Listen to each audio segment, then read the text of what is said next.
From Tally to Cali. It's time to wake up. Wake up! Warchant.com is your ultimate Seminole sports source. And this is Wake Up Warchant, presented by Vitamin Energy. The vitamins. The energy. Now here's Warchant.com's Aslan Hajavandi and Corey Clark. Wake up! It's Wake Up Warchant presented by Vitamin Energy. Coming up on today's show, addressing the ongoing existential dread from fans about Florida State and the ACC, the all Leonard Hamilton All-Stars, and we're generating discussion. It's back, and it's sparked by Cummins. Wake Up Warchant presented by Vitamin Energy, vitaminenergy.com. Sip the juice, shake it, and take it. Vitamin Energy, the world's first and only clinically proven energy shot. Give it a shot yourself, everybody. Variety packs, or maybe by now you've settled into one. It's okay. Just keep going back to the well. Keep going back to that Immune Plus Tango Orange. Keep going back to that Workout Plus Sour Apple. It won't lead you astray. 260 milligrams, all natural caffeine, no sugar. Still tastes great. No sugar crash. How do they do that? I don't know. Probably that's why their patent is pending right now, everybody. VitaminEnergy.com. Noles behind the operation. Show some love. VitaminEnergy.com. Warchant.com. Ultimate Seminole sports source. Rate, review, subscribe to Warchant.com. This podcast. Anything you see on our YouTube feed. Get involved. We're creeping ever closer to spring football. Join us on the journey. We'll be on the ponies most of today doing Renegade Express, but we got other stuff to talk about before we get to all that. Let's introduce the other guy in this podcast, the man, the myth, the legend, Corey S. Clark. Corey, how are you, friend? Finally. Seriously. That long preamble. Unbelievable. But, hey, you're selling stuff for us, and we all appreciate it. We really do. No, Vitamin Energy does. Warchant definitely does, so we appreciate it, buddy. And I'm doing well. How are you doing? Good, man. Missed your presence in the museum without artifacts, but per usual, just your transcription skills just keep getting better. I mean, I don't think you have a LinkedIn, but if you ever had to make a LinkedIn, Corey, I just want you to know that you could put master transcriptionist somewhere. Well, they're not all spelled correctly, but it's fine. It's close enough. Man. I would say, Truman Capote, who wrote In Cold Blood, right? And I think Breakfast at Tiffany's, too. Okay. It's the movie that Philip Seymour Hoffman got the Oscar for. Whatever. Well, I was going to say. Was it called Truman or Capote? I think it was called Capote. Capote. Might have been, yes. But anyway, he said, because he would never take notes. And in that book, which is a nonfiction book, it's like the first nonfiction true crime book ever. It's an awesome book, by the way, and a really good movie. But he did not take notes when he talked to people. And somebody asked him, why you don't take notes? And he said, oh, yeah, I have 95% recall. And it's like, sure you do, dude. When was that ever tested? You're just making stuff up. You're remembering bits and pieces of so the point being, when I'm transcribing, I'm getting most of it right. I'm certainly getting the sentiment right, but there might be a few words off here and there. Amen, brother. Shouldn't put you on the spot because you have to focus and type everything out. So I know you're listening, but maybe you're not totally absorbing everything. That should be my job. But hey, I'm running the video, and I'm having to make a page or a story that goes on the front page of the website. I thought, 3 young men, seemingly with good energy, happy to be at Florida State, but there was nothing really, any kind of big picture takeaway from what they said, but maybe DeAndre McCray, you can feel the excitement from him being a Florida native, Sandalwood High School stand-up, went to Western Kentucky for 2 years, now at Florida State. If anything stood out to me is that he seems a little bit more physically developed than I was anticipating, which I guess I should have expected that, Corey. He was freshman all-conference in the Sun Belt, and that's a pretty strong conference for the group of 5. And just the right kind of mindset, not having arrived, not wanting to prove other people wrong, wanting to prove it to himself that he belongs here. He knows he belongs here and wants to make an impact. I think out of the 3 guys we spoke to on Thursday, he's most likely to make an impact here in 2025. Yeah, probably. Maybe the linebacker. Is it Lavalle? I'm going with Lavalle. Lavalle? Okay. Yeah. Did he say it? Did anybody introduce him? I think the sports public relations folks introduced him. I'm pretty sure they said Lavalle. So Lavalle? Okay. Yeah. All right. That's like hidden Lavalle. Yeah. We could do something with Lavalle. Lavalle Ranch. La Peaks and Lavalles. There's a lot of stuff. Yeah. Guys, we're spitballing here. Hopefully it gets on the field so these gyms can be used. Maybe him too. It's just, again, the guy has 14 career tackles.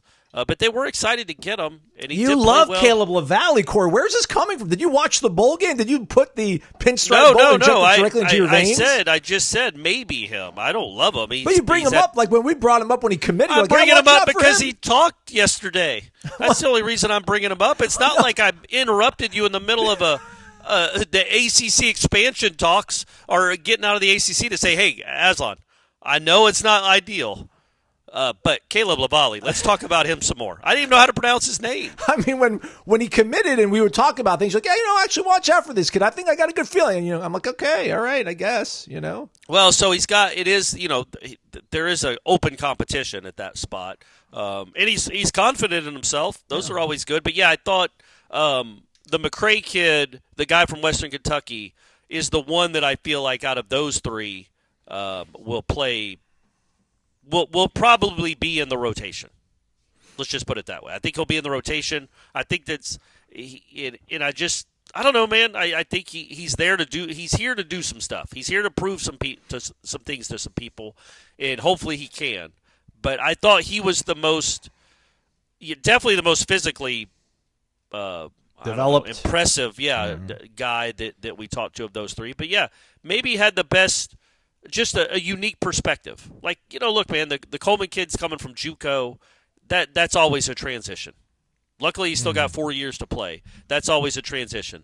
LaValle is a kid he's got 14 tackles in his career. This guy has played a lot of football. I like the fact that he knew he was going in the portal. I guess he was already in the portal and still played the bowl game. Because I think he said Florida State. Well, he might have outed Florida State, but he absolutely said Florida State reached out to him before the game.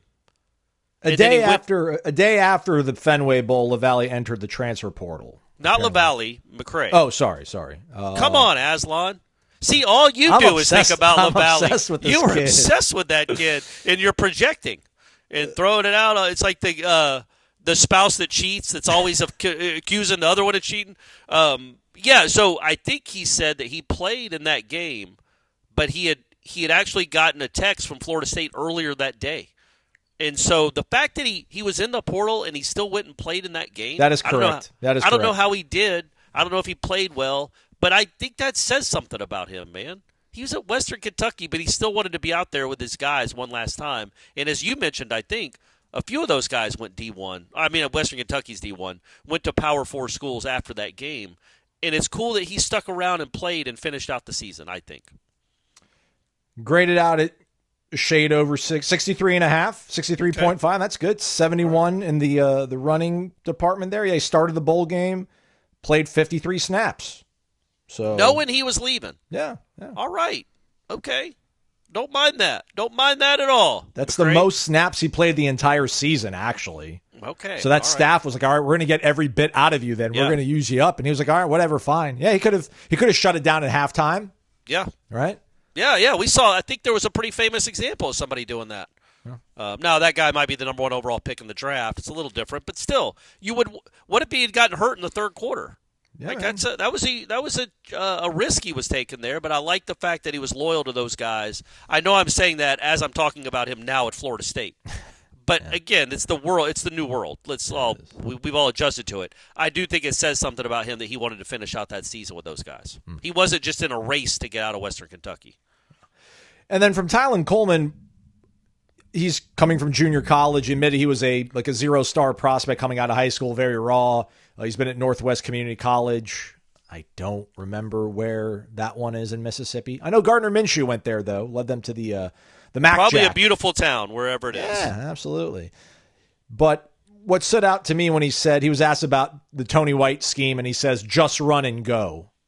And that's the second thing that we've heard when it comes to this defense just being, just run, man. Run really fast. Run to the ball. Figure it. We'll get it all figured out when we watch tape afterwards. But like Tony White, apparently the day one charge out of him is, man, you all are going to play fast. You're going to run to the ball like a bunch of rabid dogs and a bunch of wild maniacs, which is going to be a stark departure, not from the way they practiced last year, because there was times where they literally do certain drills where they would start on their stomachs and they'd jump up and they'd be pointed in a certain direction, and 11 guys have to run to that sideline and hit a dummy and jar a ball loose or something like that. So they did practice pursuing the ball. I don't know how many times we heard that come from Adam Fuller or anybody else on the defensive staff, but it seems that's going to be one of the hallmarks for this team. One of the things they're going to try to play like. So that's, beats the alternative of being read and react, bend, don't break. This doesn't sound anything like it. Yeah, and I think every defensive guy we've talked to has talked about that, about the kind of don't think that much. And it's not like it's a dummy defense. I mean, there's obviously there's things you have to cue in on and adjust to and scheme up for and all that. There are keys you're reading. But by and large, everybody we talk to talks about how fast they get to play. Now, if you keep making the same mistake over and over again, well, yeah, man, get off the field or slow down. But I like the fact that every guy, like that is an edict.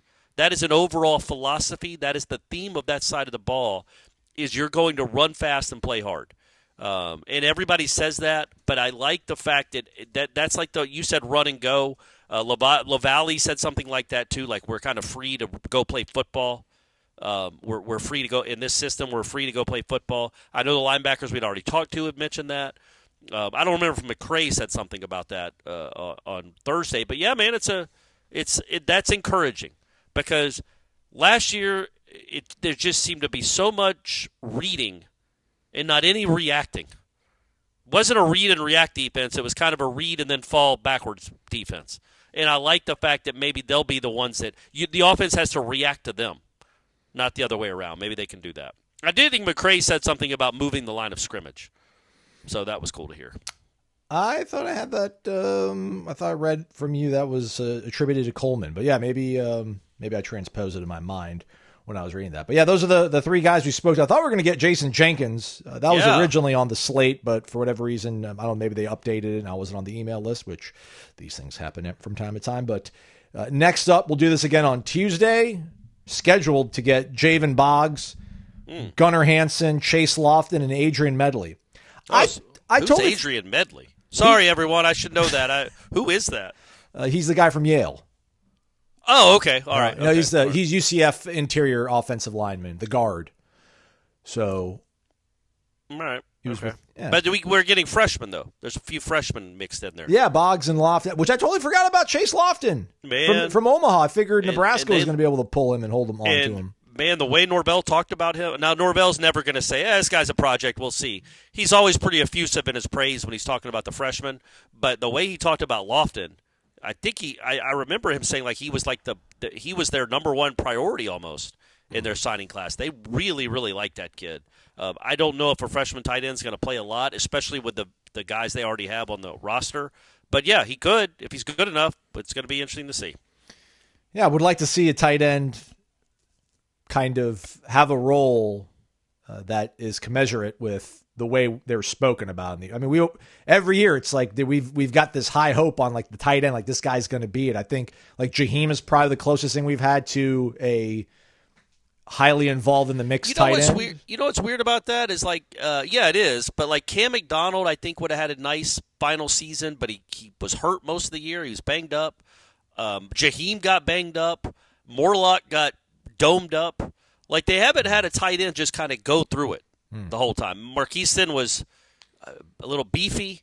Like they've had guys in the past that have had moments, but just haven't been able to string together a whole season. Don't you think as we look at it now, Aslan, that with Landon Thomas, with Randy Pittman, and maybe even with Lofton or Amari Williams, I guess he was still mentioned as being a tight end. He's in the tight end room. That's what Randy Pittman said earlier in the week.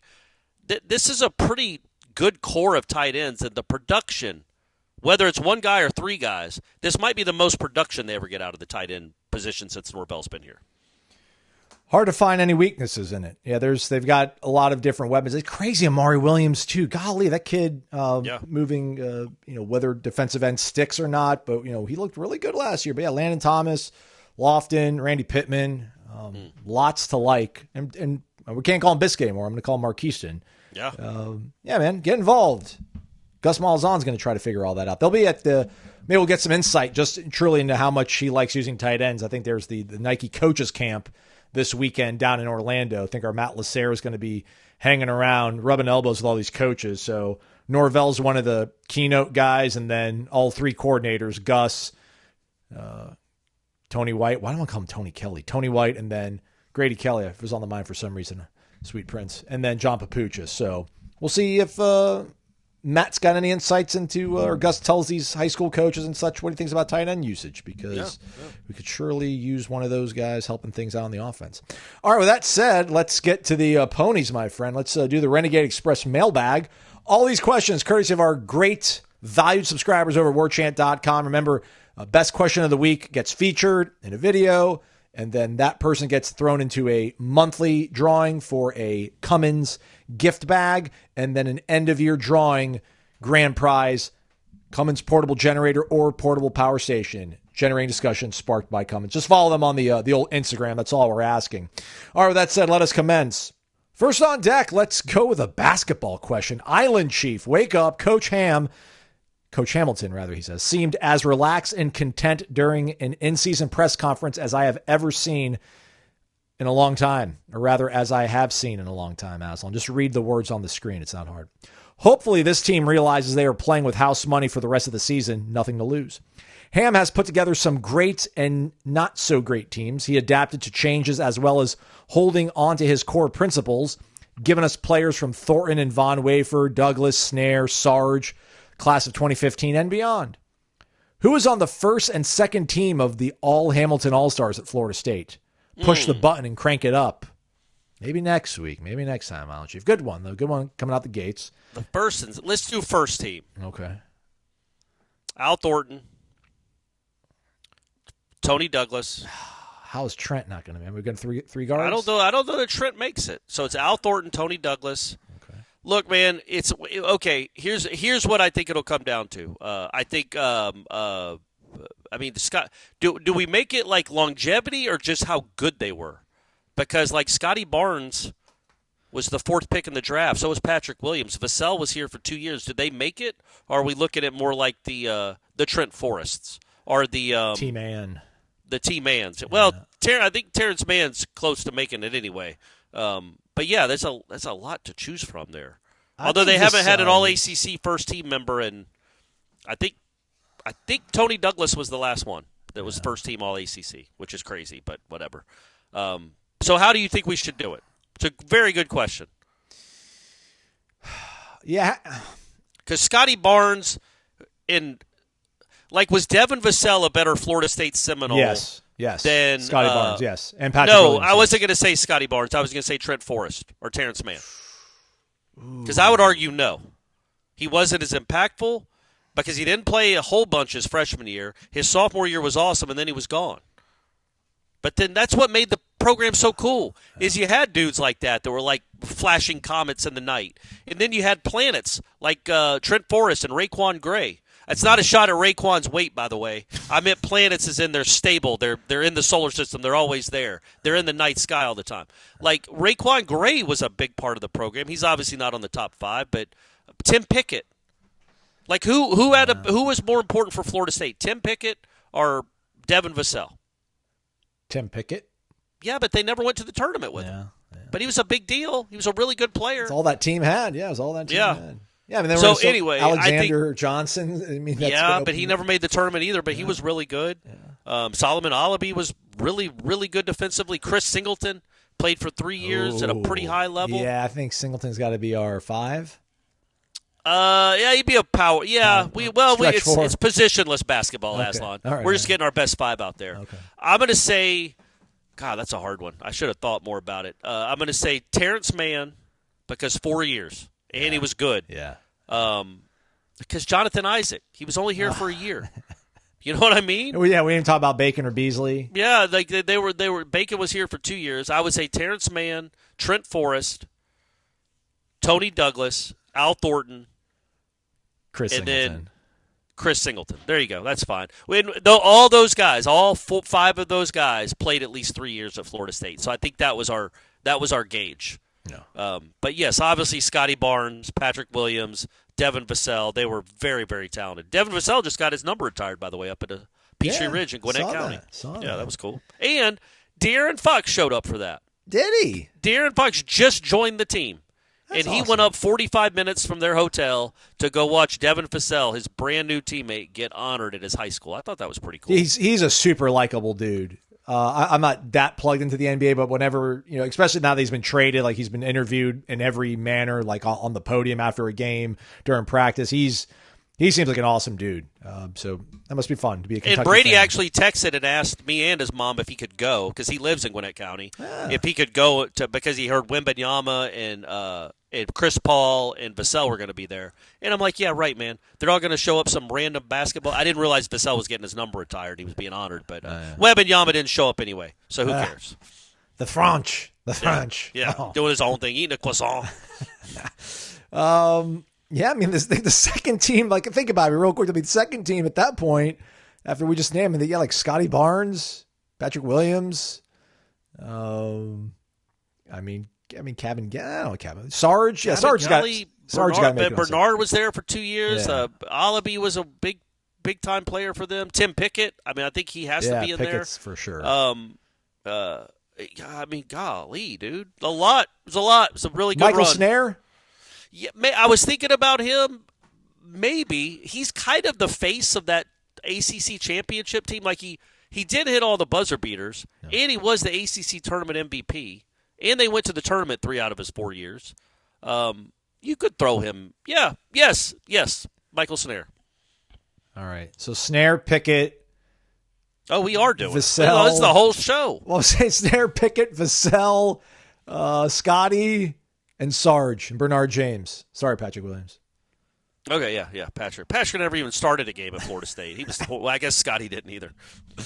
Jarenol, 1518. Which former FSU player in the upcoming Super Bowl would you most want to add to this year's upcoming Seminoles team? Noddy, Sweat, and Wilson. Fabian's on one of these rosters. I want to say. I don't think he's active, though. Yeah. It'd be cool if he was. But he wouldn't be the answer anyway. I think Cam Irving's on the Eagles. No way.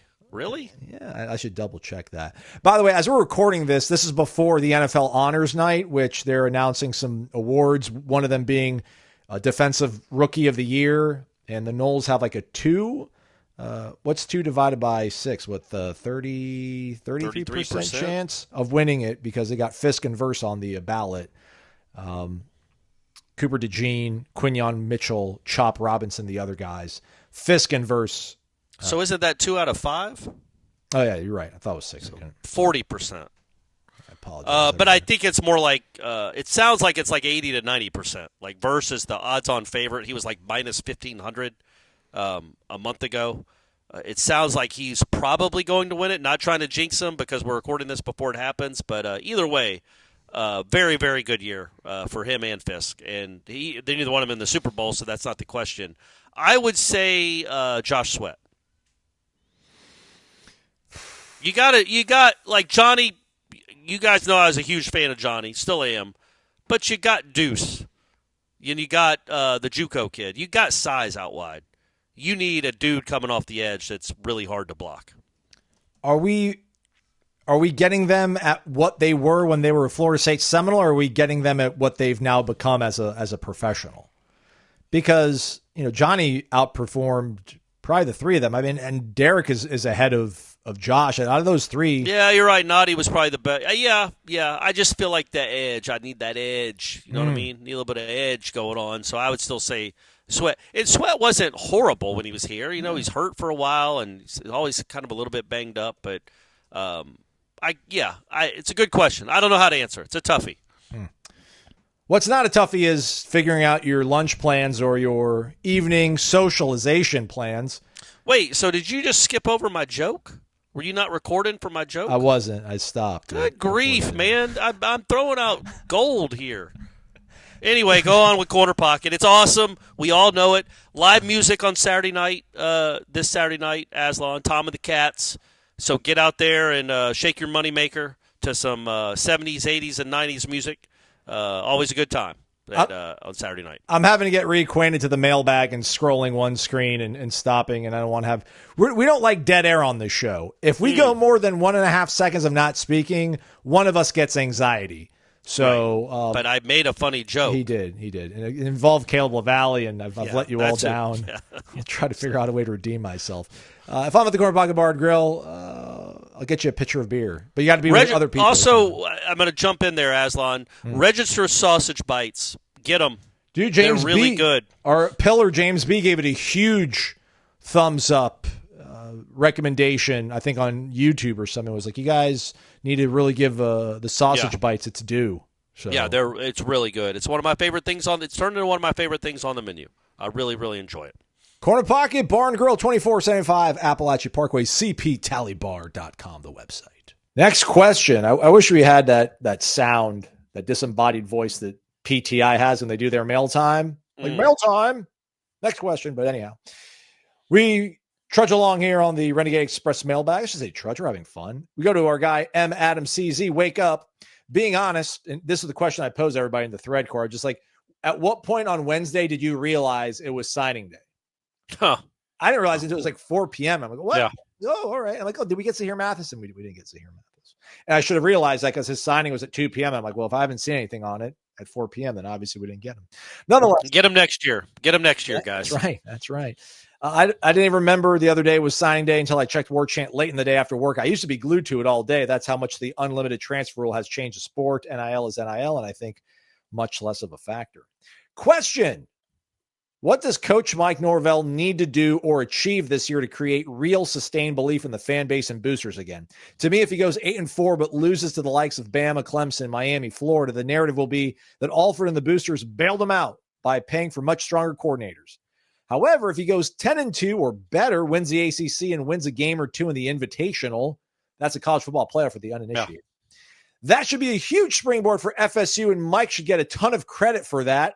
What's your views on it? I feel like a lot of people have an opinion on this one, Corey. I think it's going to be, dare I say, generating discussion. Plenty of it. Okay. Let's go ahead, Corey, if you could please, even though it's just a push button generator. I'm going to try I've actually screwed up my right shoulder a little bit. No. So I'm going to do a little left-handed pull there. There we go. Right, there we go. It's generating discussion is sparked by Cummins. Cummins Lifestyle. Give it a follow on Instagram. A lot of people have flocked to the Instagram page of late to follow that, which is awesome. Not sure if it was us or maybe Cummins just putting more elbow grease into getting everything promoted on their awesome tour, the Onan Unplugged tour going across the United States, showing everybody all the awesome things you can do with Cummins portable power, portable generators, portable power stations. Each single week, we're going to start doing this again until the end of the year, which hopefully will be in the Invitational, Corey, yes? Yeah, right. But hey, things happen. Indiana, right. Wake up Hoosiers wasn't predicting a playoff run last year at this time.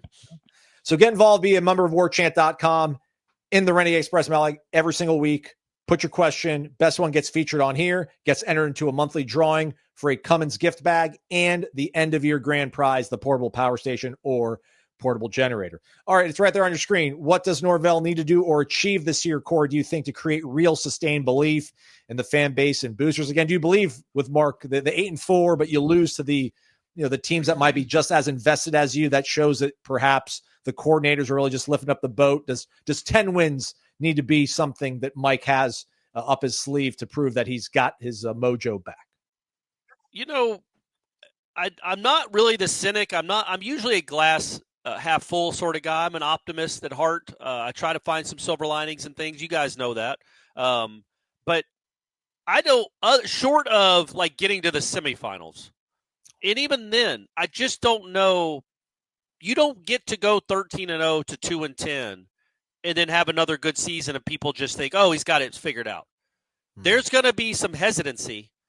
No matter if the next good year Mike Norvell has, maybe a great year, trust me, there's going to be some real concern in the offseason as, let's make sure he doesn't F this up again like he did last time. Like you don't just wash away a 2-10. Like that's going to be there for a while. I don't think, honestly, other than short of what I just said, I don't know there's anything he could do. It's going to take multiple years of decent to good to great. Like he did really 21, 22, 23. That got us all confident. When you go 1-10 against FBS competition the next year, you crushed all of it. So I don't think he can sustain belief. I mean, I hope people are always fans and you're always supportive and you're going to the games. I don't know that most hardcore fans, even if they like what they see in 2025, will be absolutely certain that in 2026 it's going to be just as good or better because they've lived that life, man, and it's hard. I hate to be Debbie Downer, but right, I don't know what he could do to prove in the way college football is. I don't know that you could just prove with one good year, one bounce back year that, yeah, we're here to stay. It's really hard to be here to stay in this sport anymore. I'm telling you, I think we all processed and continue to process 2-10 in different ways. There's times where I'm just like, all right, man, I get it. Like they were terrible last year. Flush it, move on.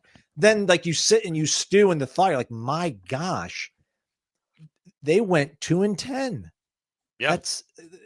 We kept losing every single week. Yeah. But I'll push back slightly. I really do think that, man, if they get 10 wins, if they're in the mix for a playoff spot in November, which I don't think is that high of a bar, I think you feel really good about the trajectory of the program. Now, if they don't actually make it and get a playoff spot, that depends on what happens. Do they lose a nail biter to Florida? Do they get waxed by Florida? Does a bunch of chaos happen around them that kind of pushes them on the outs because they can't make it to the ACC title game? Because, I mean, you're talking about 3 out of 4 years of probably 10-plus wins. And again, I know that 2-10 is incredibly horrible. It's not 5-7, and we thought 5-7 was the most ridiculous thing we ever had to live through in 2018. This it pales in comparison. I really do think if they're in the mix in November, I don't know what the coordinator effect would really be in terms of it's Gus and Tony that are bailing Mike out. How would that manifest itself, Corey? Yeah, well, that's what I was going to say. Say they win 9 or 10 games, and these are all big ifs. We get it. And then you lose one or both coordinators. Do you think the fan base, even if they have a huge step up this year and improve their win total by 7 or 8 games, that the fan base in December and January and right now would be 100% confident that Norvell's figured it out? Or would they think, oh, no, we lost the guys that were the real difference makers. Now he's got to do it all over again and hire better people or just as good of people. There's a chance Malzahn and Tony White aren't going to be here for another couple, 3-5 years. This might be just a stop. So if that's the case, he's got to have to prove it. I just think he's going to have to keep proving it. And it's not like, I hope people aren't thinking I'm saying like, oh, if they go 10-2 or if they make the playoff, it's like, yeah, whatever. 2026 are going to suck. I'm just saying the answer to the question, and again, I'm more of a optimist than a pessimist, but to answer the question, I think there will always be a lingering concern, at least until he stacks more winning seasons on top of each other. There will be a lingering concern that the bottom might fall out because they lived it. It was just last year. So that would be and also, if the reason they're so much better this year coming up is because of the offense, which, again, the offense was dreadful last year, if it's much better, if it's a little bit above average or good in 2025, and then let's say that coordinator bounces, well, then you got question marks again. So, again, I don't know that you can believe that you don't necessarily – it would take more than 1 year, in my opinion, to think you got like a Kirby Smart equivalent that just had a crazy anomaly.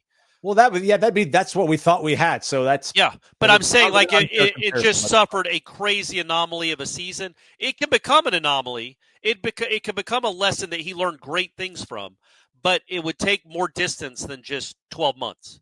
It'd take like 36 months, and he's in his 3rd straight playoff, and people are like, wasn't that 2024 season just crazy? Like, what was Mike doing? That was nuts. But they're cool with it then. Like, that's what I think will give sustained confidence comes from sustaining success. Yeah. I wonder what the pie chart looks like as we wrap this part of the show up. I think there's like 10% of the fan base that has utter confidence in Mike. Like, they think it's a complete fluke. They love his mentality, his credo, his philosophies. And there's 10% that are like, get him out of here. This is ridiculous. Can't believe we're living with 2-10. So there's like 80% of people. And I really do think, it would break 70-10 I really think 70% of people would be like, all right, man, like that was a weird blip. If they win 10 games, if they're playing in Charlotte, I think of it. All right, man, like still, because I think we'd be part of that 70%. Honestly, I would. I think I would swing towards that, but there would be a little trepidation about how he handles the offseason. Yeah. There just would be because he can't make the same mistakes he made 2 years ago or an off season ago. He can't make those mistakes again. So there would always be a little trepidation until he proves us wrong so much that it's just dumb to doubt him. All right, that's a wrap on Generating Discussion. Shout out to our guy, M. Adam CZ. Give it a follow. Cummins Lifestyle, all one word on Instagram. Continuing on. We're touching all bases today. Let's go to Jay Glaze 32. Wake up with the baseball season coming up. What are some of your favorite memories at Dick Howser Stadium?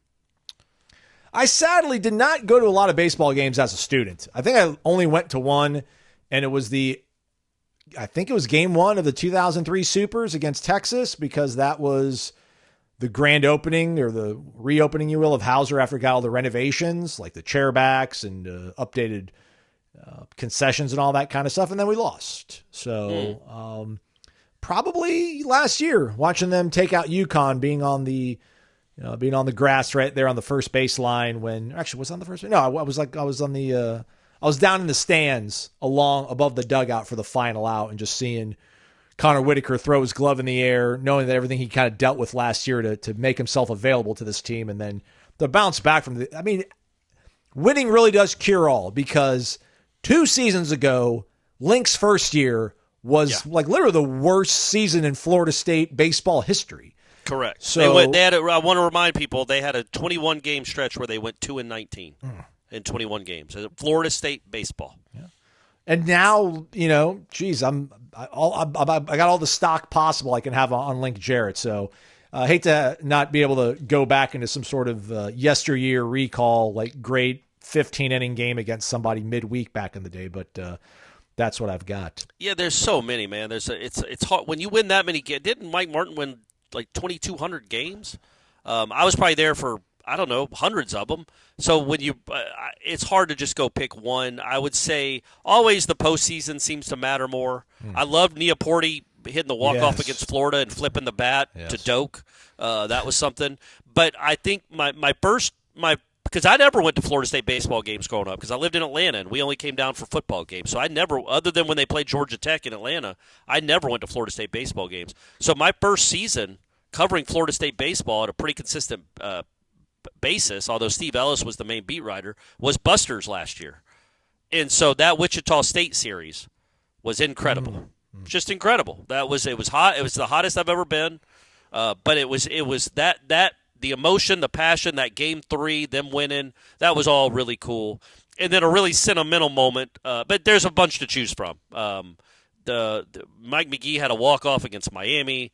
There was the regional against Auburn when they were down to their final strike and they won, and then Will Zerzow turned into Randy Johnston just the next day. Incredible. It was just crazy.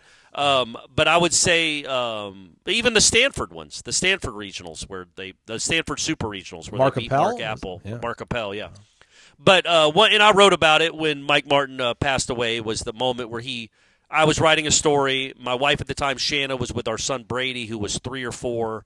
It was a Sunday, so the kids were allowed to run the bases, and they were still out in the outfield waiting on me. And Brady was just chasing birds in right field. And Mike Martin was walking to his car, which, if you don't know, the players and the coaches typically park beyond the left field fence, and they walk through the open gate after the game from the dugout across the field to the outfield fence. And so he was walking to his car, and I saw that. He walked by my son, and I called him. I was like, hey, you just go introduce yourself. That's Brady Clark. He goes, that's your boy? And then he stopped and walked back, and then played with Brady and looked at the birds for like 3 minutes. So that was a really cool moment. So that's one that always stands out. Oh, I forgot to mention this. Shout out to our guy Mark. Proud dad news from Naples. His older son headed to Florida State as a freshman in the fall. He's going to be spending a lot more time in Tallahassee and at the corner pocket. So. Oh, all right, man. That's good to know. Look us up. I'm sure I'll be there. Aslan, you got to set a schedule, but I'm usually there if you roll in. All right, we made it to this one. Whack 169. Wake up, guys. Welcome back. The main question I have is, what does the news of any sport for FSU really matter if we have to stay in the ACC? I get that for self-preservation, you guys need to put a spin on things, but if things go like it sounds it's going and FSU's in the ACC for another 5 years or maybe longer, Florida State football, in fact every sport, will be dead, in my opinion. If that happens, we lose out on everything. The best players, the best time slots, best matchups, best crowds, everything. How is the athletic department going to sell football tickets that are way higher to people that come and watch the same sorry blank ACC schedule? If ACC agrees to withdraw their lawsuits, I honestly don't think the powers that be realize the backlash that will come from fans and torpedo to the program. We will become NC State, Louisville, Virginia Tech. Moving forward, in my opinion, the only way an ACC team is getting into the playoff is to go undefeated the whole way, or undefeated and lose a championship game. I don't know about that. SEC commissioners already making noise about how things are different in the Big Two conferences. The sting of 2023 will never go away, and I wish someone from FSU would come out and give a positive update, dropping lawsuit and saying the ACC for another 5 years will destroy FSU football forever. If I am wrong, I'll come on here to admit it, but if that's the case, Warchant probably won't be around in 5 years. God dang. That's very fatalistic. It's crazy, and I'm not saying that like it's crazy that is the mindset of so many people. It is not going to be forever ruined. Bro, they hated us talking about the conference stuff the last 2 days. Yeah, but it's like how does anybody know? How does anybody know? But what else do you want them to do? Jeff last week said that Florida State. Again, I'm not picking on my cohort, but he's like Florida State becomes absolutely irrelevant if they don't get within $9 million of the SEC per year. And it's like, how would anybody know that? That's just conjecture. We have no idea what this is going to look like. Is it ideal? No. Do you want to be $30 million behind? No. And if you are, it is going to be much harder, and it is going to. There's no way you can compete financially when you're making, $150 million less every half decade. That's going to take a toll. But let's see what the playoff format looks like. Because I'm not lying, folks. They're not the ESPN. I don't think, maybe this is complete naivete. ESPN will not allow the playoff to be two conferences. It just won't. It's going to want to keep the rest of the country involved. So at the very least, if you win the conference you're in, and you don't have to be undefeated to win the ACC. So right there, that's wrong.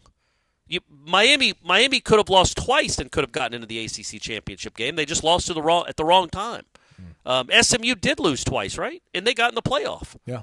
Clemson lost 3 times and got into the playoff. That was this year. And they are going to expand. So they are going to expand to 16 teams pretty soon. And when they do, that means 2 or 3. Now, look, it means 5 SEC, 4 Big Ten, and everybody else can split for the whatever that would be, the next 5 or 6 spots. But there will be a couple of ACC teams in there every year, in my opinion. I guess I don't know either. But they're not going to just make it the Big Ten versus the SEC. They won't do that as long as these other conferences are still around and ESPN is getting money for them. Like ESPN doesn't want to have an invaluable product that nobody watches or cares about. And I also would say this, man. Like, is Florida State real or not? Like, you're telling me that because they stay in the ACC, people are going to stop coming to games? What is that? Yeah. Like, what does that even mean? Like, do you not care about this program or not? Because they're not going to go 11-1, or because they're not paying their starting right guard $3.6 million, you're not a Florida State fan anymore and you don't want to buy tickets? That rationale to me doesn't make a whole lot of sense. I absolutely understand, and I know this was fatalistic and probably hyperbolic. And also, you can't come on the show if this doesn't happen. That's 10 years from now if you're proven right or wrong. And there won't even be podcasts at that point. We'll all just be clicking our temples and sending messages that way. But, yeah, like, I get why people are upset. I get why people are upset that if they stay in the ACC. I'm not trying to put a silver lining on it by saying, oh, you can, hey, work harder, work smarter, not harder. That was a joke when I said that a week ago or something. You are in a hole financially. But, again, as long as the ACC gets a seat at the playoff table, that's the only thing I'm concerned about. That's the only thing that's the biggest concern. They just had two teams in the playoff. They just had two teams that were not undefeated in the playoff. As long as that stays the way as long as that continues, as they expand the playoff format, then you're going to have a shot. You're going to have a shot, and that's the biggest point. And I would hope that Florida State can survive, like it has, because it's got a really good fan base that cares a lot. That's my hope anyway. I don't think they just stop caring because you're not in the Big Ten. I hope and I think that people bleed Garnet and they understand that this is their one of the loves of their life, and they're not going to just kick it to the curb or stop caring because Florida's making $27 million a year more than you. And I also don't think it guarantees you're going to get your teeth kicked in. There's too many examples in all walks of sports to think just because the team with the higher rated players, the team with the more expensive coaching staff is guaranteed to win all the time. That's just not the case. But also, quit scheduling SEC teams. What are you doing that for? They're not going to let you join the clubs. Quit scheduling them. Anyway, I was all over the place there. Sorry, Aslan. Listen, I'm by far, I am not a Florida State administrative apologist, but I don't understand what else do people want? Like, you're frustrating this conference. The school has sued the conference. I think he's saying that if they drop the lawsuit, it's going to anger Florida State fans, which he's 100% right. And I guess that's the point. That's what I should say. If Florida State administration drops the lawsuit and nothing really changes, you get $2 million a year extra per year, so you're not anywhere close. You're not closing that gap. I can understand why Florida State fans would be outraged by that. Well, I hope it doesn't mean you just stop caring. Well, maybe the administration realizes that it's going to be hard to actually win this. Maybe they went into it a little too over their skis and thinking that, okay, this is some vulnerabilities in the grant of rights. We can work around this. If we can get home field and get this herd in Leon County, we'll be good. But obviously the ACC has not backed down. So, could they have seen that better? I don't know. I guess that's kind of a fair criticism. But like the grant of rights, all this was done like 10 years ago? It's not Michael Alford's fault. It's not Peter Collins' fault. They're all trying to figure out the best way to get this team into a high-paying conference, whether it's staying here and getting better terms, which I don't think if that were to happen, then that's like a complete about-face, embarrassing turnaround, and you're not going to be able to get out of it. But the people have convinced themselves, Corey, that if Florida State does not get out of the ACC, they will not be able to recruit pretty much any elite athlete. Like, just, it's done for. And I don't subscribe to that. I know football and basketball are completely different, but don't try to tell me Duke basketball and Carolina basketball are going to cease to be anything, they're going to lose their proud brand because they're in the ACC. Listen, the SEC is almost taking a bigger lap in basketball right now than they are in football. Right now, the Big 100%. Ten is like, hey, like we're a legitimate contender for most powerful conference. The SEC right now is making the ACC look terrible in basketball. But don't try to tell me like Duke is done for, North Carolina's done for, Florida State's not done for because they won't be in the SEC or the Big Ten. They do need to find a way to get there eventually, sooner than later.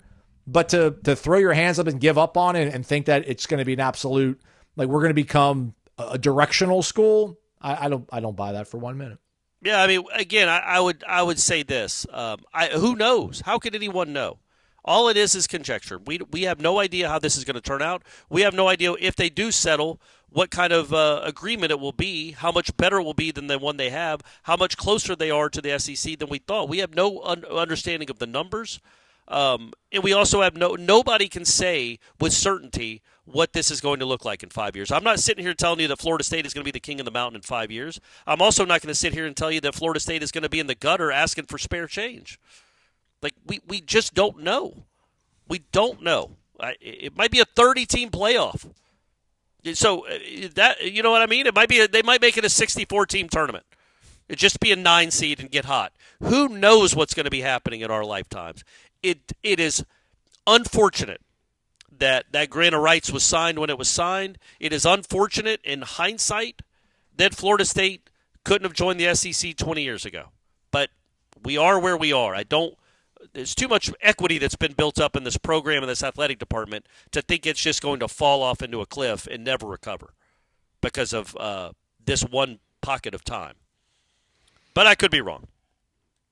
Yeah, and as maybe rational. Elon will start dating like a professor or something, or a grad student. Okay. Oh, I mean, he wants to have 1 million kids, so maybe he'll have a kid that comes to Florida State and he'll decide to give $2 billion to the school or $10 billion, or have his own network and have Florida State play on the Elon channel.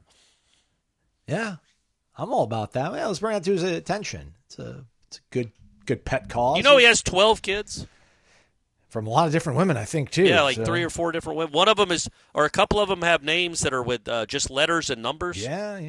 Yeah. All right. Cool. Good for him. There's something else I wanted to mention, but now I'm shooketh. Well, let's wrap it up then. Beham FSU. Aslan, is this it for the day? This is it. Oh, okay. All right. We're close to an hour here, man. All right. It's the off season, you know. Beham FSU. Aslan, Corey, wake up. Hello once again from Birmingham, a mere 20 miles from Morris, Alabama, otherwise known as the birthplace of FSU great. You want to take a shot at it, Corey? Morris, Alabama? Yeah. Mickey Andrews?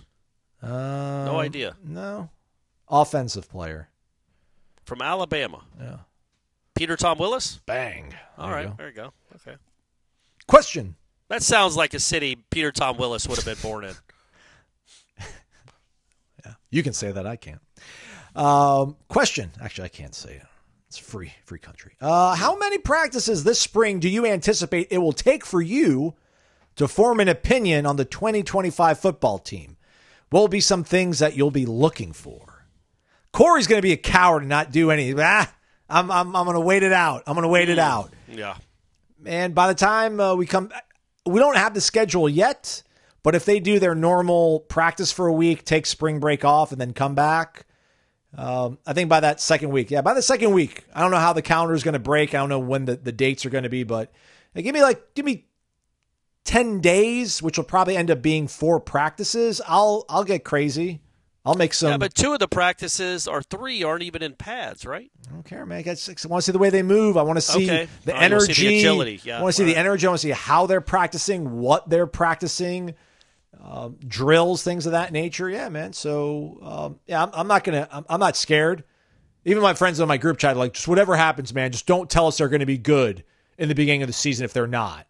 And I'm like, do you really think I colluded? Like, we all colluded. We had some Zoom call. We're like, hey, man, this is rough. But let's just say, like, 10 wins probably is like the ceiling, and they'll make it to the playoff. They'll be fine. And at worst, 8.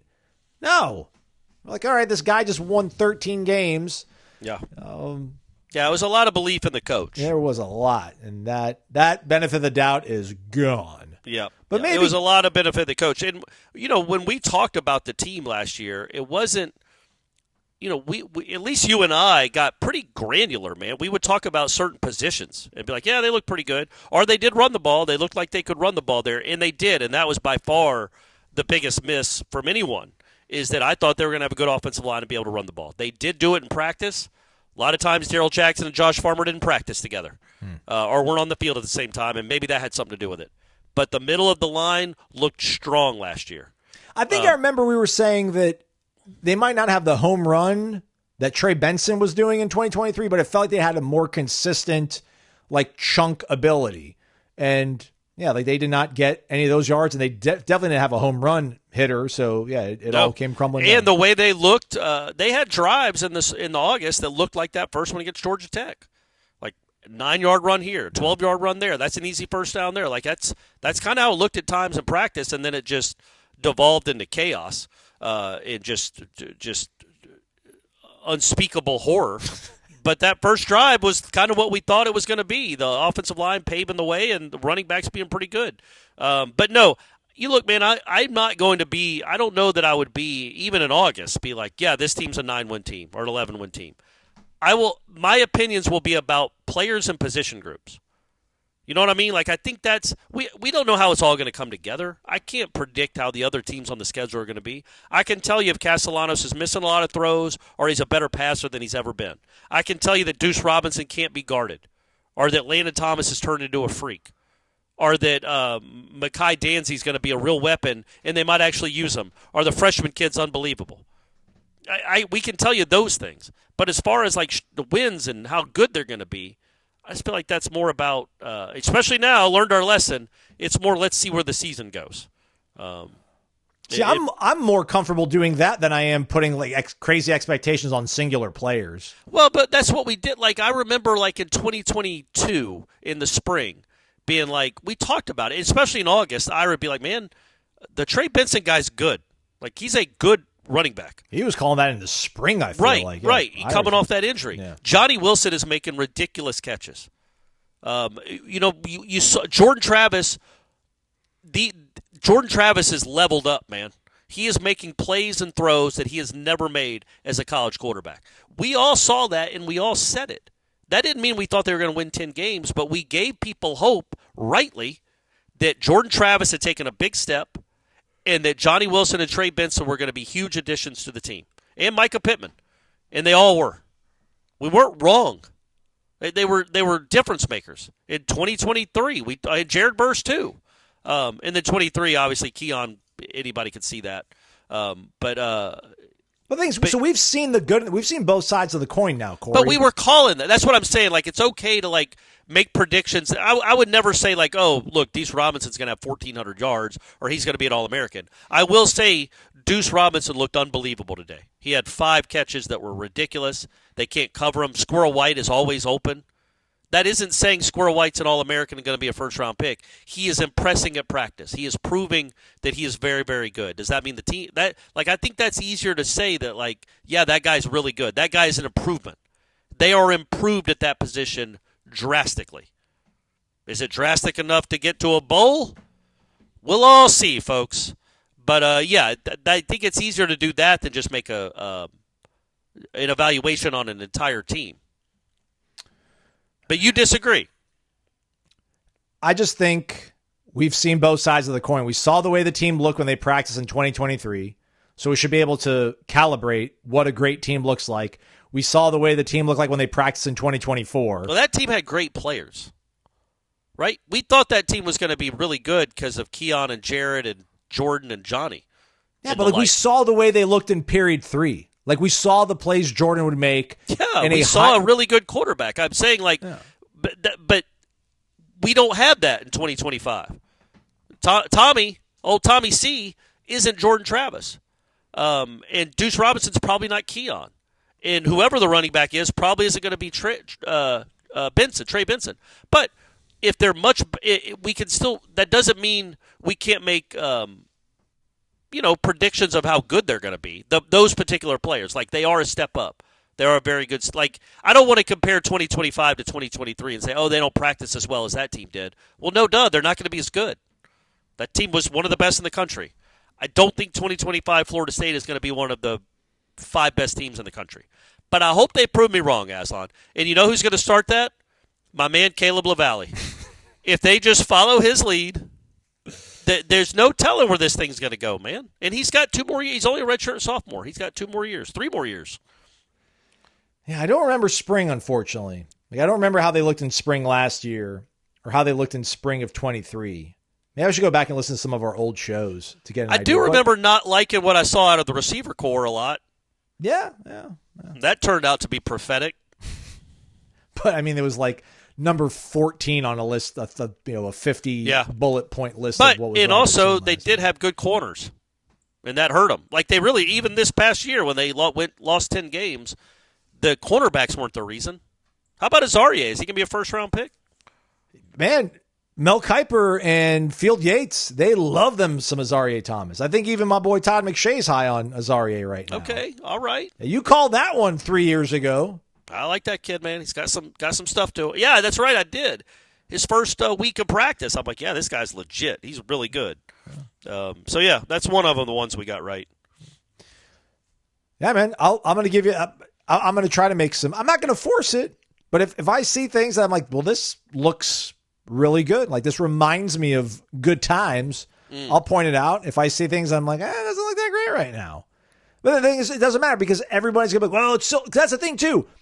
Go back and look at some of the comments. And, you guys don't have to. We're all moving on. We're moving forward. We're almost done with the show.